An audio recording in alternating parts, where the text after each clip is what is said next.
মুসলমান কোনদিন এই ফিতনাকে সমর্থন করতে পারে না। যদি কোন মুসলমান ফিতনাকে সমর্থন করে, আমি পরিষ্কার ভাষায় বলে গেলাম, সে কাফের কাফের কাফের।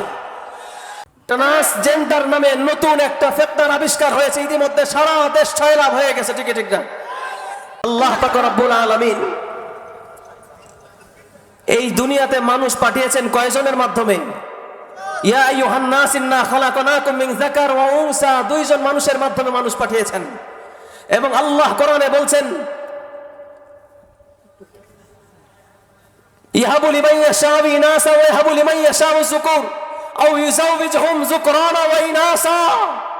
আল্লাহ কাউকে ছেলে দান করেন, কাউকে মেয়ে দান করেন।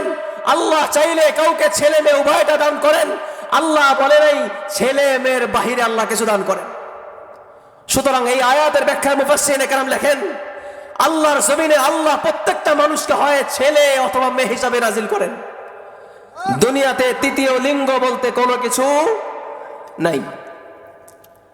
এখন প্রশ্ন হলো, আমাদের সমাজের মধ্যে ব্যতিক্রম কিছু মানুষ পরিলক্ষিত হয়, তাহলে এরা কি?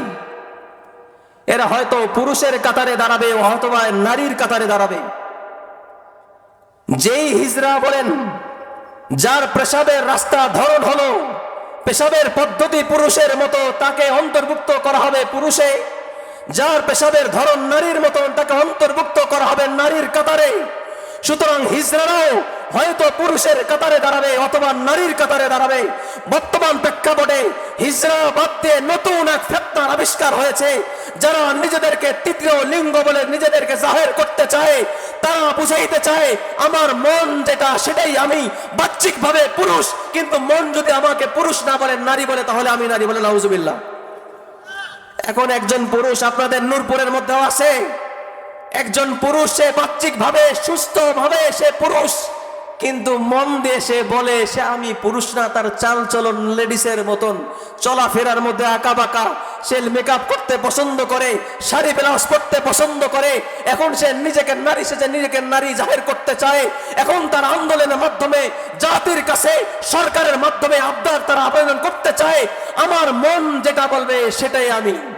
মুহতারাম হাজিরিন, এটা যদি হয়, একজন পুরুষ যদি বাহ্যিকভাবে পুরুষ হয়, লেবাসের নারী হয়, তাহলে আমি বলবো আপনারা কি নারীর হোস্টেলে তাকে থাকতে দিবেন?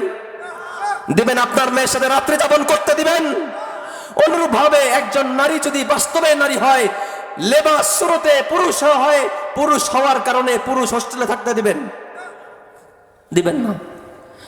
আসলে এই এক নতুন এক সম্প্রদায়, তারা চাচ্ছে যেহেতু মানুষ বাহ্যিক পোশাক সুরতকে অধিকার দেয়, অগ্রাধিকার দেয়, ভিতরকে তালাশ করে না, ছলে বলে কলে কৌশলে পুরুষ হোস্টেলে নারী পৌঁছে দিয়ে, নারী হোস্টেলে পুরুষ পৌঁছে দিয়ে সারা দেশকে বেশ্যা বানানোর এক নতুন পায়তার আবিষ্কার তারা করতেছে। মুহতারাম হাজিরিন, এই জন্য রুখে দাঁড়াইতে হবে।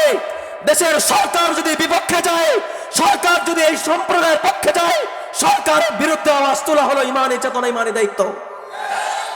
মুসলমান কোনদিন এই ফিতনাকে সমর্থন করতে পারে না। যদি কোন মুসলমান ফিতনাকে সমর্থন করে, আমি পরিষ্কার ভাষায় বলে গেলাম, সে কাফের কাফের কাফের। কারণ সে আয়াতকে অস্বীকার করতেছে। আল্লাহ নারী পুরুষ দুই জাতি বানিয়েছে, তৃতীয় লিঙ্গ বলতে কোনো কিছু নাই, ট্রান্সজেন্ডার বলতে কোনো কিছু নাই। লিঙ্গ পরিবর্তন করার মাধ্যমে কেউ পুরুষ থেকে নারী, নারী থেকে পুরুষ কোন কোশ্চিন কালেও হতে পারে নাই, পারে নাই, পারে নাই, কিয়ামত পর্যন্ত পারবে না। পুরুষ নারী হলেও তার কোনোদিন বাচ্চা হবে না, নারী পুরুষ হলেও জন্ম দেওয়ার ক্ষমতা লাভ করতে পারবে না। মুহতারাম হাজিরিন, আমাদের সমাজে অলিতে গলিতে বিভিন্ন শ্রেণী এই দিকে ঝুঁকে পড়ছে। এদেরকে রুখে দাঁড়াইতে হবে। এদের বিরুদ্ধে রুখে দাঁড়ানো প্রত্যেকটা মুসলমানের জিম্মাদারি। বাহ্যিকভাবে যে হিজরা, সে অসুস্থ, উভয় লিঙ্গ তার মধ্যে রয়েছে, সে তাকে যে করে এক কাতারে অন্তর্ভুক্ত করতে হবে। এরপরে হিজরা পরিচয় দিয়ে বেঁচে আছে, বেঁচে থাকার অসুবিধা নেই, তাদেরকে শ্রদ্ধা করি, সম্মান করে, ইজ্জত দেই। কিন্তু ট্রান্সজেন্ডারের নামে নতুন ফেস্তা যেটাকে ব্রাক বর্তমান সমর্থন করছে, সমর্থন করার মাধ্যমে দেশের মধ্যে অরাজকতা তৈরি করেছে। এই জন্য ব্রাক বলেন, বিকাশ বলেন, যারাই ট্রান্সজেন্ডারের পক্ষ নেবে তাদেরকে আজকে থেকে বয়কট করবো ইনশাআল্লাহ। যারা ইসলামের বিপক্ষে যাবে তাদেরকে বয়কট করবে ইনশাআল্লাহ।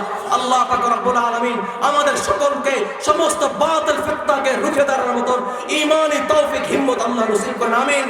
ওয়া আখিরু দাওয়ানা আলহামদুলিল্লাহি রাব্বিল আলামিন।